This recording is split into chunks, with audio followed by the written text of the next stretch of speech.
Hi everyone, my name is Natalie Dawson. Welcome to Leader Talk. This show is proudly brought to you by Brainiact.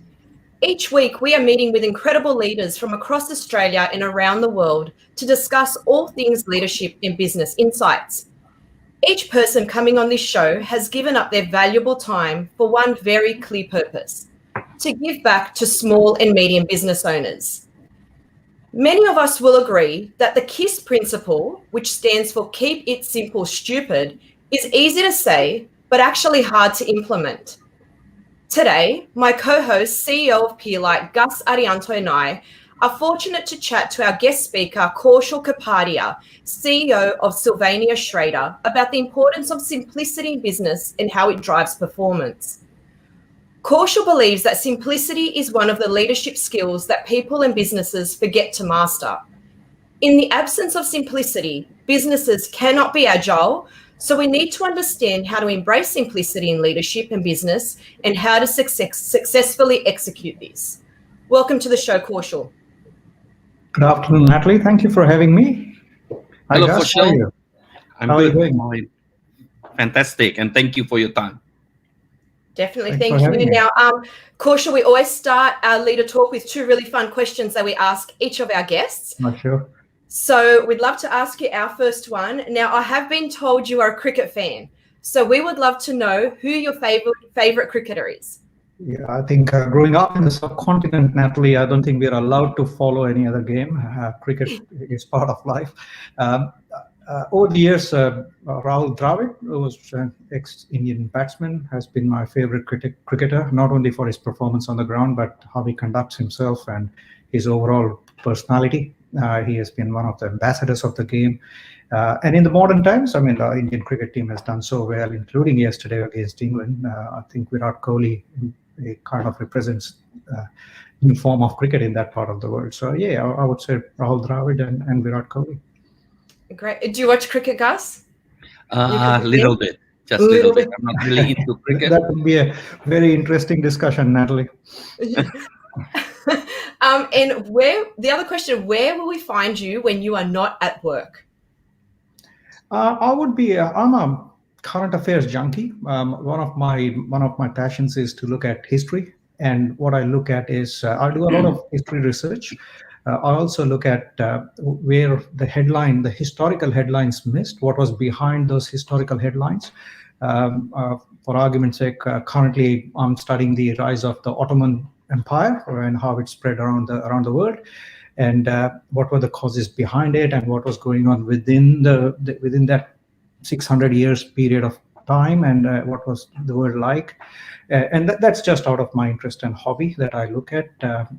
My previous hobby was to look at World War II and the history behind it and leadership and how heroes are perceived in one part of the world versus the other part of the world.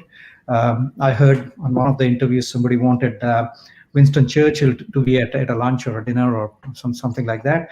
And whilst he's a hero on one end, in the subcontinent, he's probably one of the biggest villains around that time of history. And it's fascinating how those equations work and don't get to the headline. So that's what I do. And I know it's not the very common, or it's not the most exciting to a lot of people, but it sticks with me. No, definitely. You know what? You'd get along with my husband. He loves all things like that, all the history, doesn't he, Gus? and what about you, Gus? Where will we find you? I will be marinating my pork ribs or lamb chops or something like that, doing the barbecue. And whilst I'm waiting for the barbecue to happen, I will normally read a book and train my dogs to do tricks. So that's what I like the most. So that three come together: barbecue, training the dogs, and reading a book. That's me. Fantastic. Look, Kaushal, before we go into our questions, just wanted to know if you could tell us a little bit about yourself. So who is Kaushal, a bit about your career and who you are? Sure. Look, I've been in the electrical industry, lighting and around lighting industry for the last 25 years, of which I have been doing this in Australia since 2002. I started in Melbourne and then moved up to Sydney. I have been with the Schréder Sylvania business now for roughly around 14 years, and that's been my passion in that industrial B2B utilities market.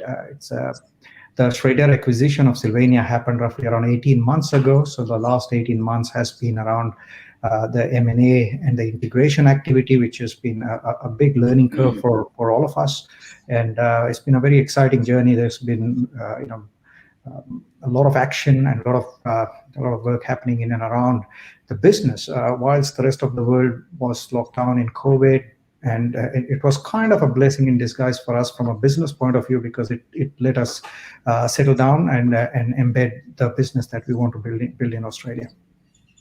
Fantastic. And look, today is actually a really interesting topic. I'm finding it really interesting. It's really simple. It's simplicity. So before we actually go into our discussions, let's kind of strip it all the way back and just find out in business from your perspective, why does simplicity matter? So first of all, I would like to clarify, when I say simple, I'm not saying easy, right? It's a lot of time people confuse it between simplicity and easy. In fact, to a great extent, making the business simple is the difficult part. Everything else then becomes easier or simpler. So let's at the outset not confuse between simplicity and easy. Business is not easy, but it can be simple. And if it is simple, it's more fun. Simplicity is important because I believe it touches every aspect of the business. So we start with the CEO, and whether we're talking about leadership or whether we're talking about the blue collar worker in the factory or even a casual that you employed for a period of time, it touches every aspect of the business, not just leadership. But the incumbent leader, it is up to the leader to set up that simplicity in the business, right? Because there is this propensity in the middle management to complicate things. We try to write processes, we come up with these hierarchical structures in the business, and then the processes come in, and these processes are understood by a segment of people who wrote it in the first place, and they would develop over the time you're into the business. And by the time you're 2, 3, 4 years into the business, you just sit there and question, why are we doing this process and what value it adds to the business? So if the process is simple on day one, people will understand it, grasp it, and they'll be able to implement it. If you want to complicate it, it becomes a burden for the years to come to live with that process and the consequences of that process. I personally believe that simplicity starts from the top. And I think Gus and I have had a few discussions in the past where we have said it starts from as simple as your vision statement. Is your vision statement simple enough for people to understand? Is the mission of the business simple enough for people in the business and your customers to understand? Right? It's not only an internal document. If you're going to put out a vision and a mission, and you're not able to communicate your vision and vision to your customers, I think that's a lost opportunity, because then you've just become another supplier.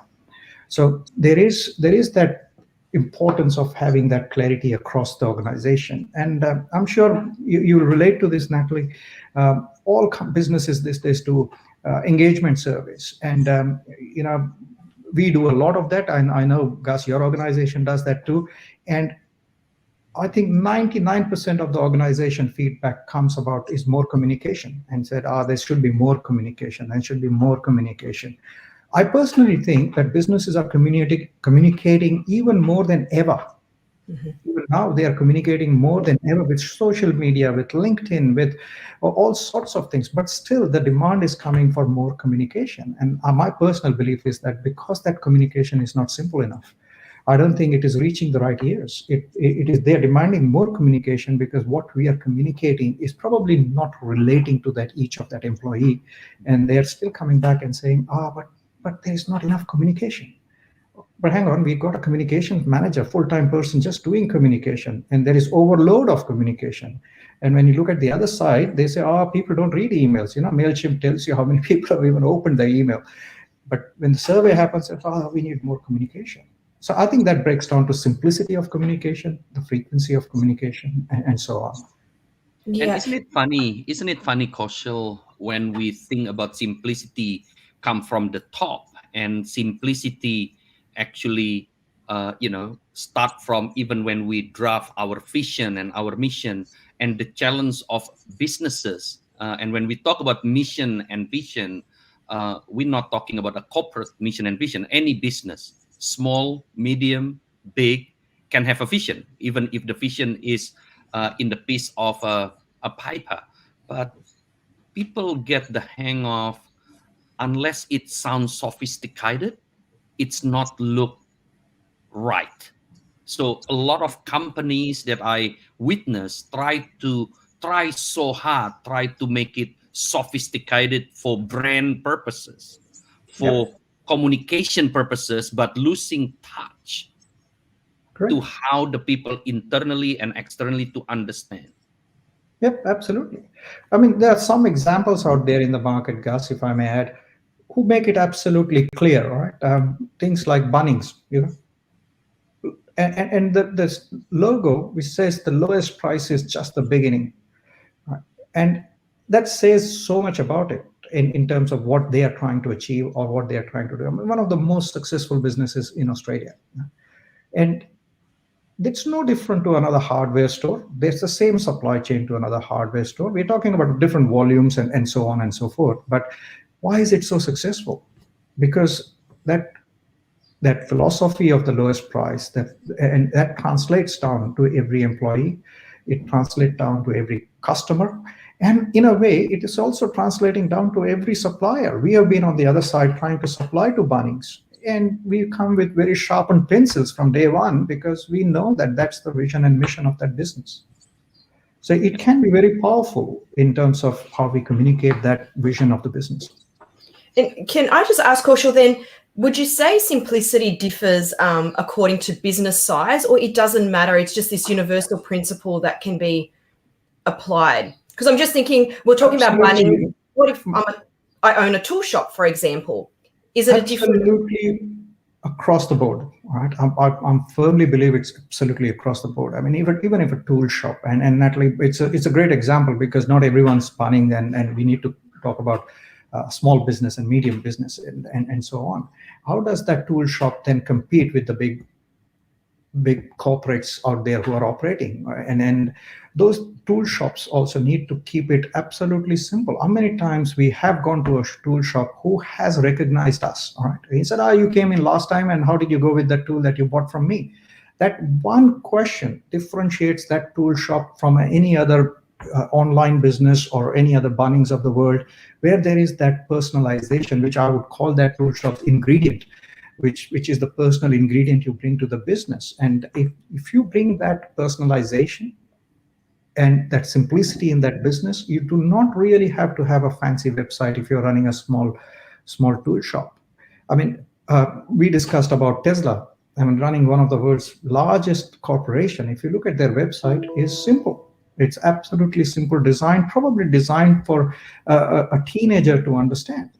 And the questions that a new teenage buyer would have. And the same applies to small and medium businesses. And I know, Gus, you talk about cafes a lot of time, and kebab shops, and so on, so on. And tool shops, not too different from what we're talking, Natalie. As long as their processes are simple, they understand each and every need of the customer and try and service those needs and keep it as straight and simple as possible, success is guaranteed, in my view. Yeah. And for my opinion too, when you are your question, Natalie, before, is simplicity actually matter or depend on business size? Yeah. To be honest, in my view, the smaller you are, the simpler you need to be, because anything more than simple will cost you money. Correct. And there's a lot of, if we bring it back to the previous episodes, even when we talk about the planning, the how you should look at your business, a lot of people actually making it complex without the understanding why you make it complex in the first place. If you want to open a tool shop and your vision to be the most known just in the suburb, because that's your vision, you just want to be a tool shop that is known, personalized, approachable tool shop in your suburb, then spending the first 3 months of your business building a global website, spending thousands of dollars, it's And how many small businesses fall in that trap, Gus? How many of them? It's a trap. Yeah. And I've actually experienced a really effective thing that happened last week, actually. Purchased some, my husband and I love drinking coffee, and we purchased some coffee from a coffee farm in Queensland. Had it delivered, and inside was a personal note. It was the first time we purchased from them, and it was, "Dear Natalie, welcome to our coffee family." Gave us a bit, it was handwritten, gave a bit of a blurb, and then signed it off, "Stay safe in these challenging times from your coffee family." Really simple. But do you know what? It was so effective. It took me by surprise, and I went, wow, how nice. And as a customer, I will go back. Just something so simple. Correct. Absolutely. And so going back to the tool shop example, Natalie, how many times we've gone to a tool shop and you want something, there is somebody sitting at the reception, and they give you a price and availability, and then they say, oh, something is being printed in the warehouse, and then there is a warehouse guy who is looking for it, and you're waiting, and there's no news, and then you come back after 15 minutes, they come back and say, hang on, you want 20, I've got 18, another 2 will end up in 4 weeks' time, do you want it? And that is a very common experience that we get, compared to a simple process where a person who is attending that customer comes in and says, right, thank you, I'm going to go and pick it up for you. The system's showing only 18. Would you want 18? And you say yes, and that guy goes in and looks for it. You won't then mind waiting 10 minutes. You might even just say that, I might have a seat, there's some coffee here, I'll go and get it. And that experience is so much better than outcome is still the same. You only got 18 units, right? But the whole experience between the first and the second example is that the second example is so much better. You know what you're expecting, you know who is servicing you, and you are ready to then wait. There are no surprises after that. And it feels much more simple and personalized. And Natalie, as we discussed yesterday, when we talk about simplicity, the leader is accountable to make the culture simple.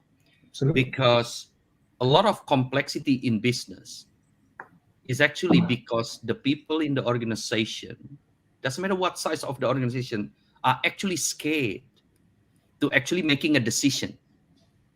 Policy after policy, it's actually making the business complex. And then what's funny, you create one policy, unless you sell 20, you cannot. And yes, I don't want to discount. There is a certain rule that organization make a decision because of the complexity of managing the stock. I understand. But at the end, I think every organization, and I'm not saying I'm perfect on this as well, we need to empower the people around simplicity and making decision, because it doesn't matter what we want to say that our business simple if you're not empowering the people to actually make a decision. That simplicity is actually just a word as well. What's your thought about that, Kaushal? In the absence of empowerment, can simplicity be driven throughout? I think you hit the nail there, Gus, with fear, right? And you see that example in every organization. How many people are copied in an email? It's a stock movement that needs to happen between warehouse and for probably finance for adjusting stock, but there are 10 people copied in, from the operations manager to the CEO of the business, because everyone's trying to say, hey, look, this is what we're doing. Everyone needs to know about it. And that's the fear coming out of the employee, where the empowerment has not really been focused on, or really been enabled, if I can use that word. There is empowerment in every mission statement or vision statement of medium and large size businesses, but are they really empowered? I don't think they are, and that fear comes out in the behavior, and that behavior then leads to more complicated processes within the business. I have a question for you, Kaushal. If I have a tool shop and just the situation right now, I love my tool shop and I make everything complex. I have a global website when my operation is only local. I have 200 policies to make sure that people are safe when I only work with my son. Okay. And I have a lot of rules, legal rules, you name it. And then I'm just tuning in, listening to yourself and Natalie talking about this. Where do I start? So what do I do tomorrow to make my business simple when I actually love complexity because I just love to make it perfect. So when I sit down with my friend, I can explain 200 policies and procedures that my company actually applied. Where do I start? You will be able to do that because you will have a lot of time on hands, not many customers around, because if that's what you end up doing. Look, there is place for policies. I mean, safety, whether it's you and your son, safety is absolutely mandatory, and you need to be safe, and you make sure that everyone in the business, and including your customers, are safe. But do you need a 30-page policy for that? All right, there is when it's you and your son, there is a lot of things that you can do, which are practical things which lead to safety. A lot of times in these policies, the missing element is common sense, but I know we need to protect against the law, and a lot of this thing is done to cover your backside and things like that.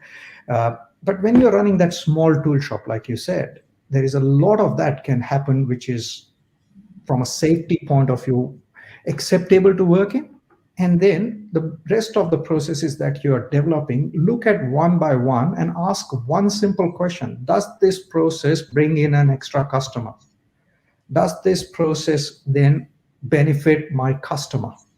And if the answer to those two questions is no, I think you scrap it. It is as simple as that, because you're running a small business. You really do not have time and luxury to keep on developing these processes and complexities into the business.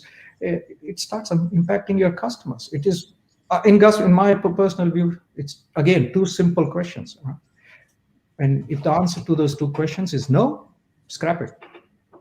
Can we just repeat those two questions again? Because they were so simple, but so effective. We've got, does the process bring in extra customers? If no, scrap it.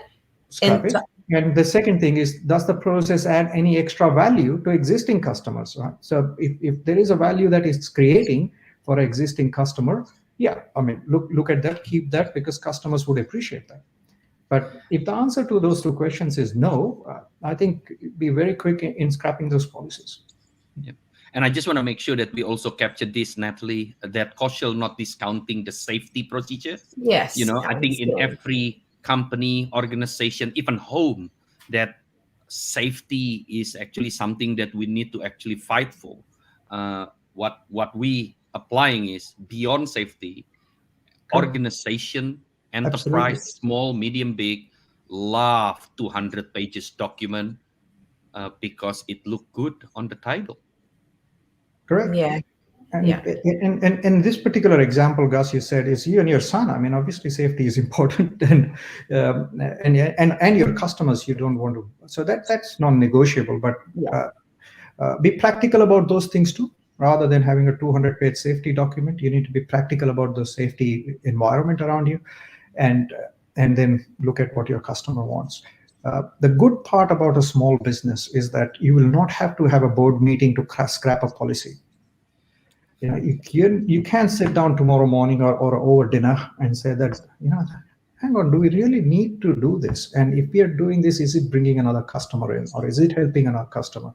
And if the answer is no, tomorrow morning, guess what? We got a new policy. We're not going to do that. Yeah. Imagine doing that in the corporates, Gus. That we probably 2 board meetings.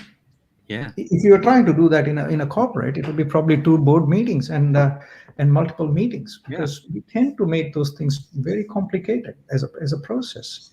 And a lot of times under this complicated processes, we start devaluing our own time. to come out at the same result, we go through this convoluted process, and maybe it's right, but you come to a conclusion that you could have come within 5 minutes, but you do this whole exercise which goes on for 3 days, 4 days, and meetings and multiple people, and you come to that same conclusion. And I went to a seminar and I heard this example, so I don't have the IP to it, but I'll just try to repeat that one. There's this guy who was doing some logos for a business, and it's basically branding and logos. And he went to a CEO of a business and pitched his business, and the CEO basically explained to him what he wanted and what he saw in his business and how he wants to his business being portrayed. And this guy understood everything and said, yeah, I've got a great idea. And he's sitting there and he sketched something and he says, here it is. And the CEO absolutely loved it. And he said, this is absolutely brilliant. This is exactly what I wanted. And great. And this guy puts in an invoice for $20,000. And the CEO is taken aback, saying that, hang on, you spent 5 minutes doing it.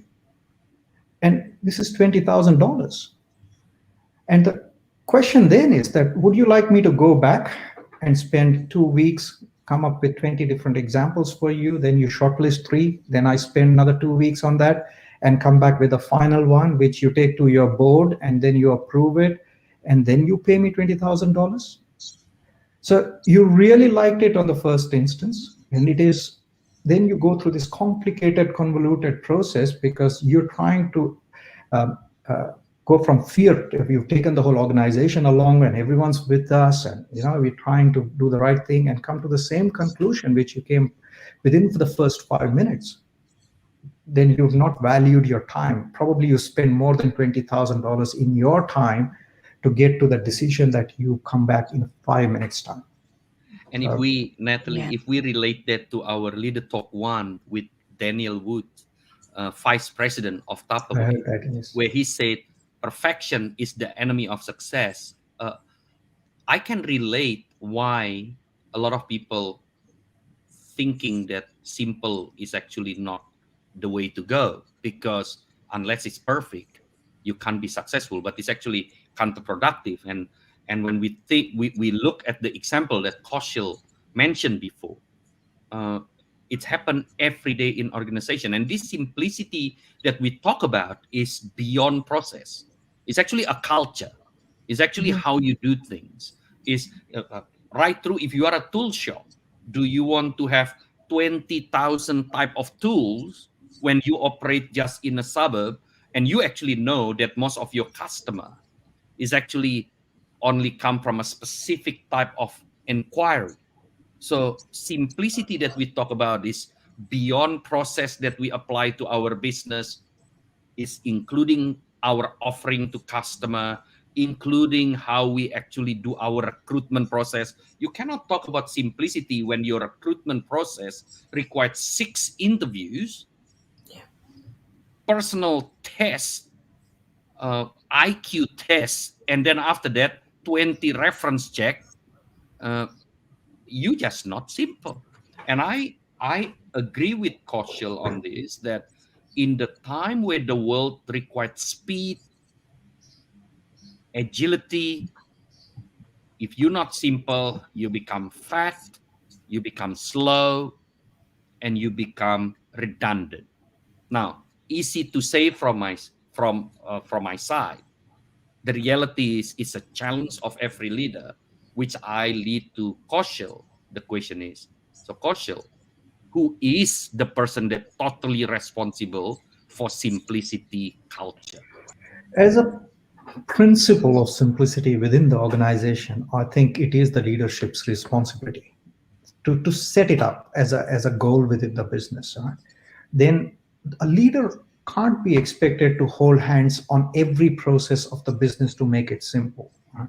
Yes, you can evaluate it, you can help them where the help is required, but you need to create that simplicity culture in the business, and then it cascades down into the organization. Now, again, it depends on the size of the organization and the complexity of the organization. But here we are talking about small and medium businesses. And in the small and medium businesses, I think the leader and the leadership team creates that culture, lives by that culture, and you will be surprised, Gus, within few months' time, it translates into every process into the business. It is very infectious in an organization when people start understanding the purpose of me coming to work every day morning. A lot of times people really do not understand the work. It's a job that they come to, and once they start understanding the purpose of why they come to that job in the morning, or to that location in the morning, whether it's home or at an office, and they know the purpose why they are there, it becomes much more easier for them to make it simple for them. And I'll give you an example of in our industry, particularly, we have salespeople who are based out of regions, and there's no office there, right? They're working from home, and most of the time, and not because of COVID times, it's been always like that, because we can't have office in Rockhampton or for example, or rural areas, but you still have a representative there. And the self-discipline that representative has to have every day morning, right? He needs to still get up on time, have to shave, have to dress up, and switch on the car at 7:30 in the morning and drive from Rocky to probably Mackay and see one wholesaler. Now, it does require a certain sense of planning and a certain sense of simplicity in that whole process, that this is my plan. Today, I'm going to see A, B, and C, and he plans that day accordingly. And it is a self-discipline that comes in through that employee, because he knows his purpose there. Now, we've seen so many times that not everyone's equipped to do that. There are people who are a fish out of the water when they're not in an office environment and when they're not told exactly what to do.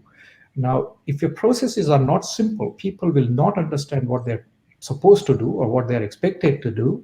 And then you will have that constant hand-holding, where a leader ends up being busy hand-holding people to do what they need to do, rather than leading the business to the next stage where you want to take it. Yeah, it's such a simple and relatable example.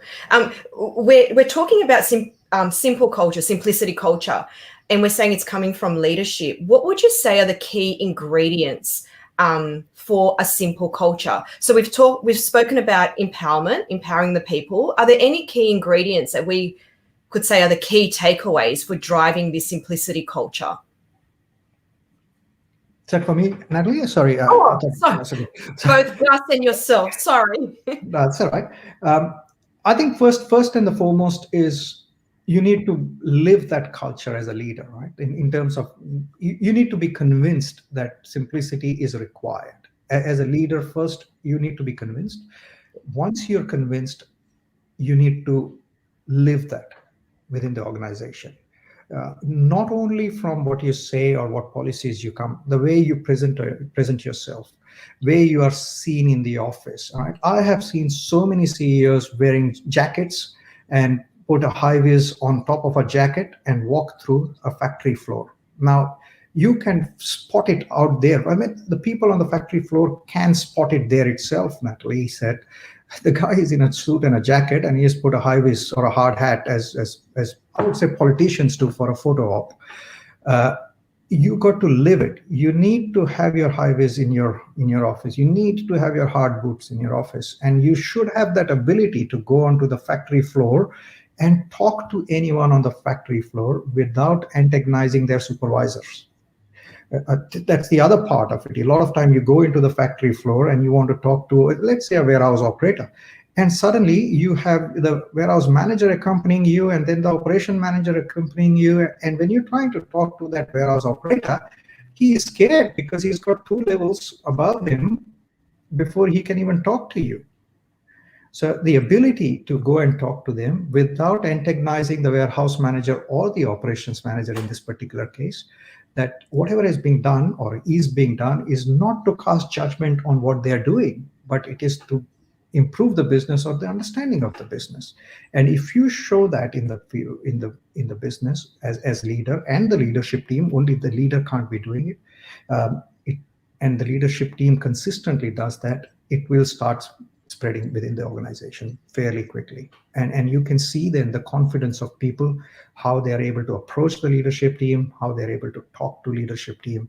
And at some stage, leaders will have to weed out real issues out of non-issues, because it can also lead to a lot of non-issues getting escalated or things like that. But that's what leadership is all about, the ability to be able to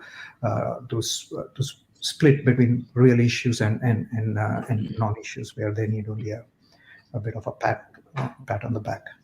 Yeah, and for me, Natalie, yeah. I think you cannot be simple unless you're authentic, because unless you're authentic, you put a lot of makeup and a lot of jacket, a lot of hats, a lot of thing, and then at the end you become very complex. Now the challenge for every leader that drive their organization and try to make it simple, the question will come, how do you lead and how brave you are to be authentic? Because inside that jacket you are just the same like everyone else, a human being. Now I love the example that Kaushal mentioned before. There's nothing wrong using a jacket, a high vis, but if you talk about simplicity and everything need to be simple, then you need to be able to move quickly from your office to the floor, roll your sleeve, put your hard hat, and just walk to the floor, instead of before you go to the factory you put your makeup. I mean, it's that process that we talk about. So for the audience that actually like to use the jacket, we're not saying that you can't do that. So we just want to make sure that the example that Kaushal bring here is to, if we want to drive simplicity, every process of a leader, every process of the business owner have to be simple. If you are a tool shop and you want to drive simplicity, yet a selection of tools in your shop require 20 minutes before someone can buy one particular tool, then it's become disconnect. It's good on paper, but it's bad in the executions. And I think this is a basic things that a lot of people ask me, hey Gus, why some of the topic that create success in the company, it's so basic, right? You look into major companies that is successful. They dream, they vision, everything is quite simple, because it is. In the absence of simplicity, where everyone can understand and join the band to actually execute the plan, you actually have a leader that understands 200 pages and 1,000 people or 2 people in the organization that actually missing in action because they don't just get it. Yeah. I'm just going to ask something from the perspective of small and medium business. So I'm a business owner myself. And for me, I find the hardest thing is actually not the process or anything like that. We've touched on this, but actually dealing with difficult situations or difficult people. Mm-hmm. So if we're looking at from a simplicity perspective, what would be your advice when we are in these situations? Because we're all in different situations when it comes to dealing, whether it's a difficult vendor, difficult customer, difficult employee. From this simplicity lens, as Gus would usually say, what would be your advice? And I'll throw this to both of you. Perhaps start with you, Kaushal. Yeah. So I'll go back to what Gus said earlier. The first point is you still need to be authentic, all right? Even when we are dealing with your customer. And see, normally a customer is difficult when there is a gap between his expectation versus what we have delivered, right? It is as simple as that. It could be unreasonable expectation. I'm not saying that customer expectations are always correct. Whilst we do say customer is always right, but there could be an expectation level versus what you have delivered. There are two different. We're on 2 different planets, if we can put it. That's where the dissatisfaction, and that is where the difficulty part of it starts. And it could be from a price or from a product, from a delivery point of view. It could be multiple ingredients within that dissatisfaction from a customer. So when you start with him, you need to be authentic in terms of saying that what are our real issues to get to his expectation. Right? That is, we need to put that out upfront for the customer to really understand that these are our issues that we have. I mean, for example, if we take it back to our tool shop is a small business, right? And we cannot have a parking like Bunnings with an electrical charger free. If the customer's expectation is that he can come and park in my parking and he'll get a parking all the time and he'll have a free electric charging like what Bunnings is giving away for attracting customers, that is not possible. But that could be a customer expectation. Yeah? Compared to a difficult customer where we have totally failed him on our promise to him on quality or delivery or the product. So there is a range of that, and in either of those cases we need to be authentic with them and say that yes, if we have made a mistake, put up our hand and say yes, we have made the mistake and we will fix it. That is the difference between a fly-by business versus a business that's going to be there and be remembered. And a lot of times I've said that an issue with a customer is the best opportunity to build a relationship with that particular customer. Because normally when things go well, there is a customer who places an order on the business, and it could be a tool shop or it could be a complicated business like Schréder Sylvania or Pierlite for that matter. And then, something is made and 6 weeks later an invoice is raised and a payment's made and it's all over. And in quite a significant amount of cases, you don't even know who the customer is. The transaction happens and it's a very transactive business. But when there is a expectation gap, it actually gives an opportunity for small businesses particularly to interact with that customer and say that, look, I can then build up a relationship with that particular client. How many times a Gus would go to a tool shop, buy a tool, and go back home, and the business would not even know that his name is Gus. All right, he comes in, he buys, and he goes. But the day Gus has a problem, it gives the business an opportunity to spend that 10 minutes extra with Gus, because Gus is happy to spend that extra 10 minutes because the business is listening to him. And then it gives the business the opportunity to understand Gus. And next time when Gus comes in, Gus gets called with his names, right? Saying, how are you, Gus? And how did that go? And we fixed that for you. And did that work well or not work well? And Gus has that personal relationship going with that particular tool shop. So there is that great opportunity when you have with that difficult customer, I think. And Natalie, honestly, if the customer is not difficult, I think the whole challenge in leadership is gone. Then anyone can be a leader. Anyone can do it. And that's the difference between a good leader and a bad, who can grab that opportunity to interact with that client and be on the forefront. So not send your managers to deal with it. I said, yes, there is an issue. One of our managers is dealing with it, and he's facing all the heat from the customer. You come in and say, Mate, I'll take over from here. I'll do the communication with the client. It gives the priority within your business to resolve that issue because you are involved. And B, the client gets the importance that, yes, my issue has been looked at from the top in the business. So simple. You make it sound so simple. I hope it is. I mean, I see it that way. Just before I throw it over to you guys, I actually experienced this now that you've said that. The other day was my sister-in-law's birthday, and I ordered some gourmet cupcakes to arrive in time for after her dinner. We're in lockdown, so we can't go see each other. It was supposed to be before 7 o'clock. 8 o'clock, I get a message saying it now won't be delivered until 8 p.m. and 10 p.m. at night. I thought, oh no, this is her birthday cake. I needed it at that time. It was a new gourmet donut online store. I sent them an email. There was no phone number, so I sent them an email.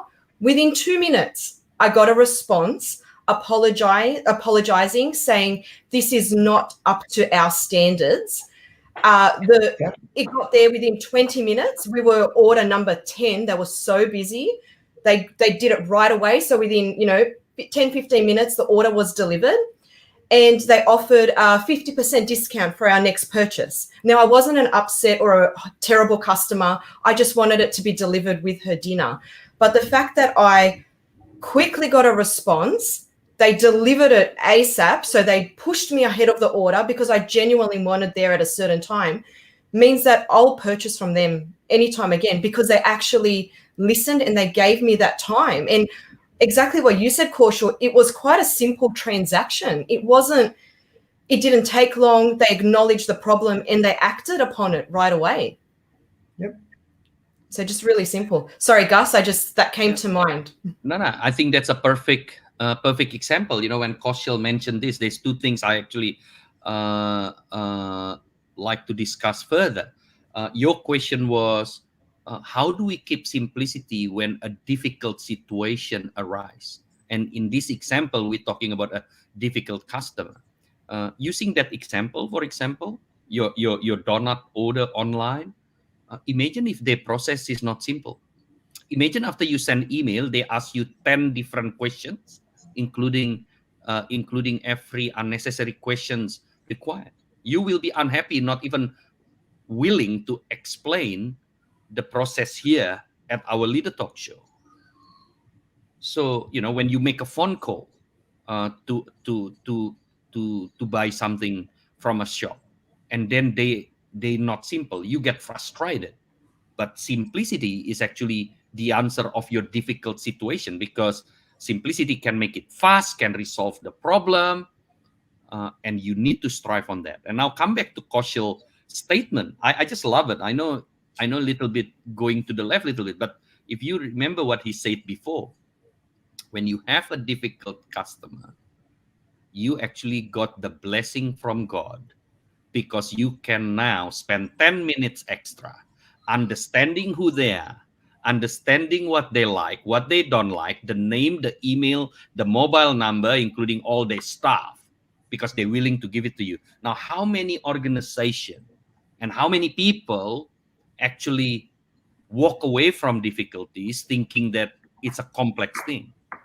By the way, Kaushal, to be honest, I never look at it like that, from that angle. So that's absolutely new for me. If you are a business and you actually have a difficult customer, you just about to get personalized with your customer. Because if I add one more thing to that from what you asked, Natalie, and if you spend that 10 extra minutes with the client as a leader of a medium business, it also tells you where your business is stuffing up, where the customers are genuinely telling you this feedback. I mean, most of the other times we send out surveys to customers to fill up 5 questions and 10 questions and tell us about our service, and through the year we ignore some of this feedback that is coming from dissatisfied customers.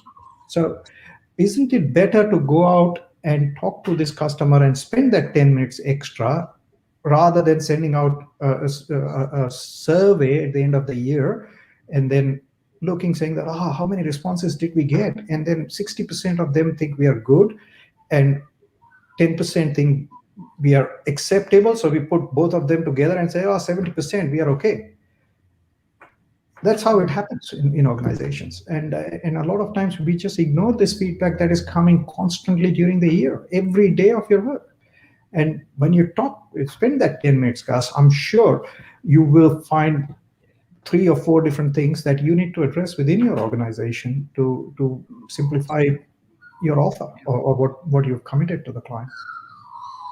It's always a learning process, isn't it? Yep. So even that, and even just adding to that, I've worked with businesses, whether they're small or medium, and depending on how complex their situation is, and Gus, this is, talking about, what if there was a 10-question process to get through to that person when I was following up on these donuts, and they don't actually deal with the customers. And I know there's some organizations that actually have to implement programs for you to actually deal with a customer, yet you're selling to them.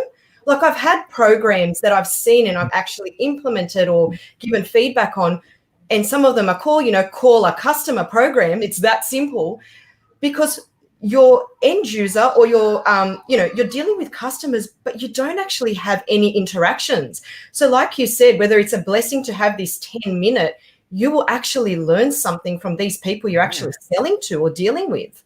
Yeah. And I don't want to discount the fact that as an organization, we need to have certain process and steps. I think it will be crazy to think that let's go just open a tool shop tomorrow without any ruling, because it's just simple. To the extent if the customer want it for free, I just, my son just give it for free, for example. That's impossible. The reality is we're running a business.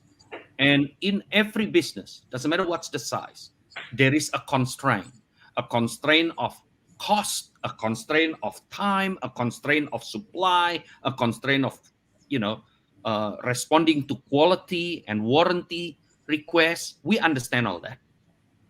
Come back to what Kaushal mentioned before, though, which I agree. The business need to stop and relook into the process often to understand whether our process is actually making our life more difficult. Now, once again, easy to say, hard to do. I'm not saying I'm the expert of it, but we strive to it.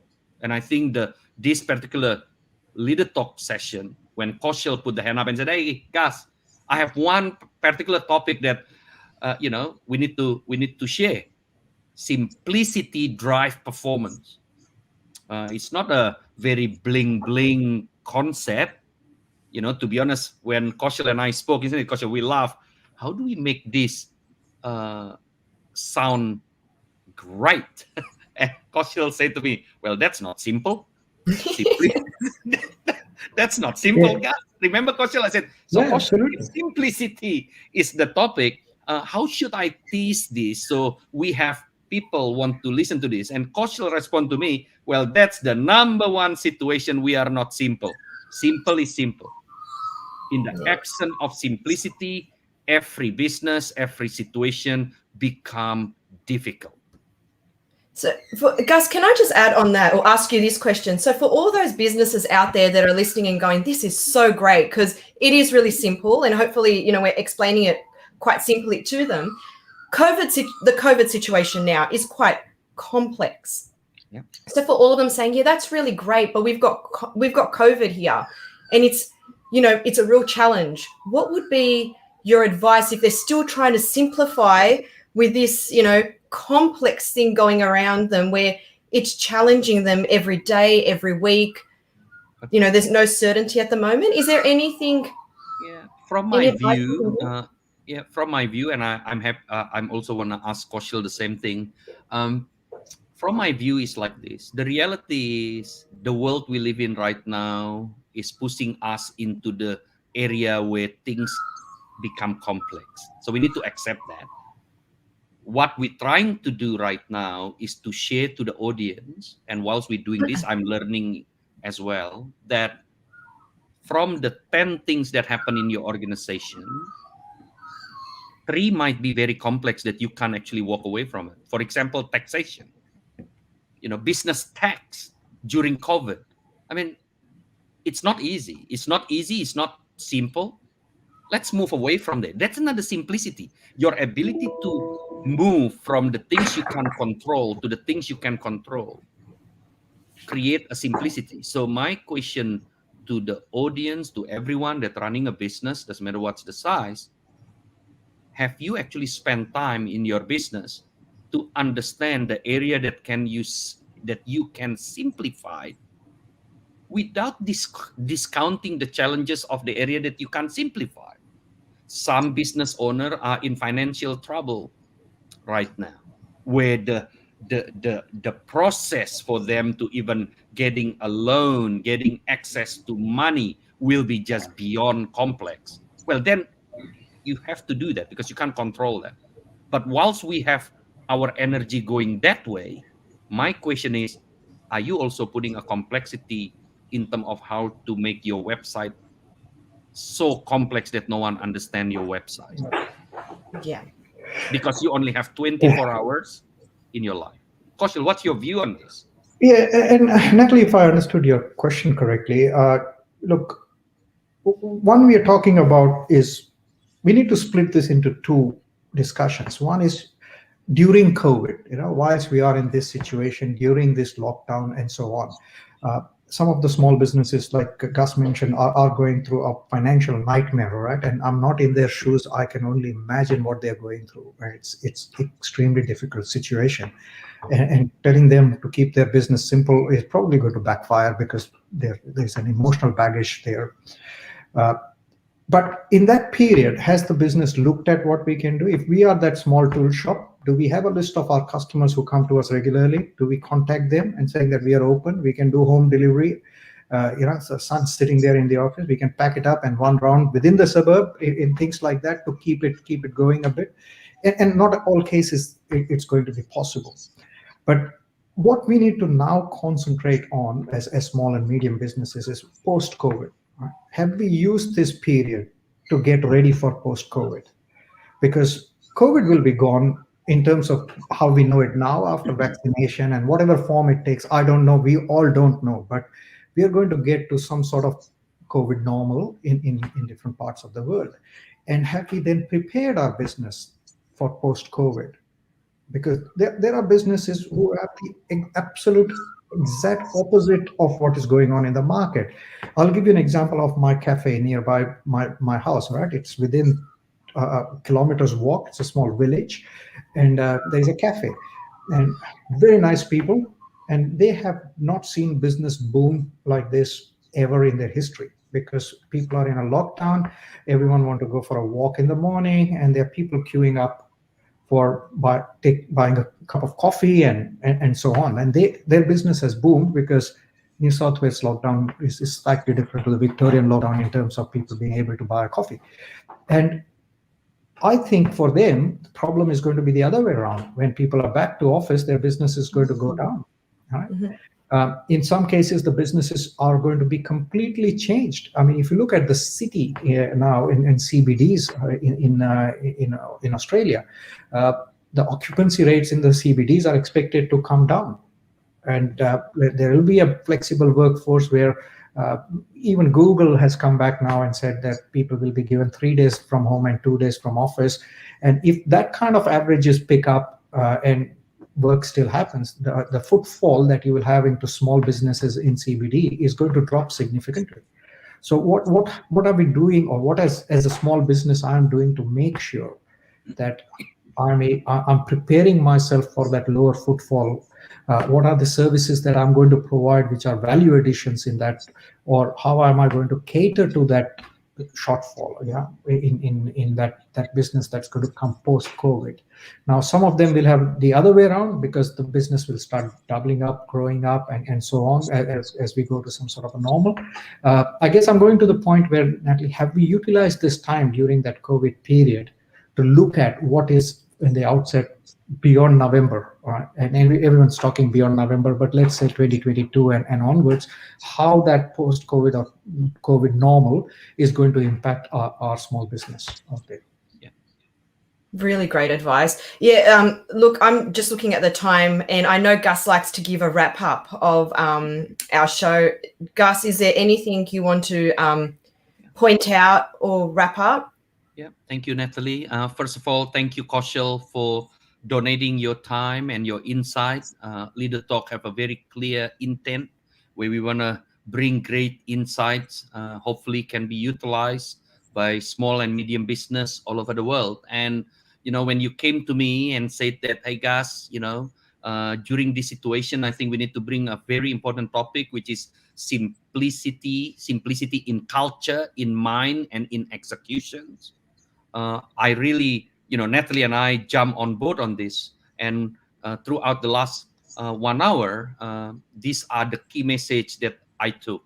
Number one, simplicity come from the top, number one, because you as the leader, the owner, the small owner, the medium owner, or the big owner, or the big leaders have the power to empower people with simplicity culture. Number two, please make sure that you understand that some of the process that you apply initially could be from a good intent. As the years goes by, those processes might not be relevant anymore because the world are changing. So sit down, look at your processes against your mission, against your vision, to ensure that there is nothing blocking each other. Number 3 that I took from Kaushal as well is simple. Running a business with simplicity in mind is non-negotiable, because otherwise you're getting fat. Otherwise you're getting slow. How can you compete and how can you win? So that's what I took for the last 60 minutes from Kaushal Kapadia, the CEO of Sylvania-Schréder. Thank you so much. It's such clear, simple messages. So thank you so much for your time, Kaushal. And thank you everyone for tuning in. For more information on Leader Talk and for some great resources to help your business grow, check out brainiact.com.au. Thanks, everyone. Thank you, Natalie, and thank you, Gus, for having me. Appreciate it. Thank you, Kaushal. Thank you. Thanks. Bye. Bye.